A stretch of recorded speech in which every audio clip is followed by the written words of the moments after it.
नमस्कार। हमारा चैनल समृद्ध भोजपुरी में आप सबके बहुत बहुत स्वागत बा। आज हम गावत तनी एगो जेवनार गीत। पसंद आई तो लाइक कमेंट जरूर करो सभे। चैनल के सब्सक्राइब कइल ना भूलाइब सभे। इससे हमरा प्रोत्साहन मिली और आप सबके तुरंत नोटिफिकेशन।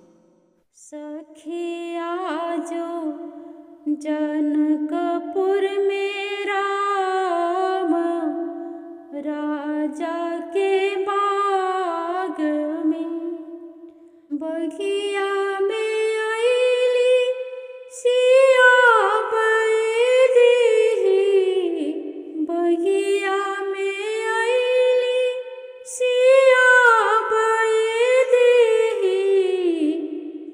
देखन ऐनी श्री राम राजा के बाग में अब देखन ऐनी श्री राम राजा के बाग में पुलकित भइली जनक जी के ललना पुलकित भइली जनक जी के ललना रामचंद्र भइनी विभोर राजा के बाग में अब रामचंद्र भइनी विभोर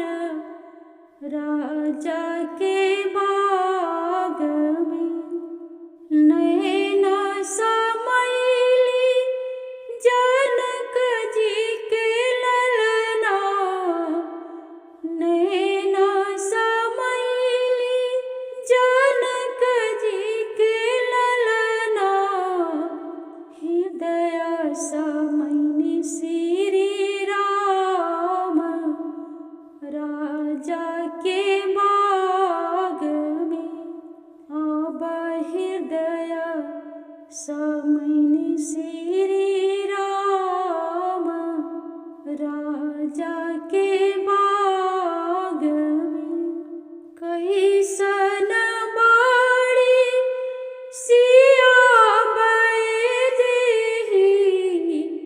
कैसन बाड़ी सिया बैदी कैसन कौशल्या जी के लाल राजा के बाग में अब कैसन कौशल्या जी के लाल राजा के बाग में चनवा सूरजवा सिया बैदी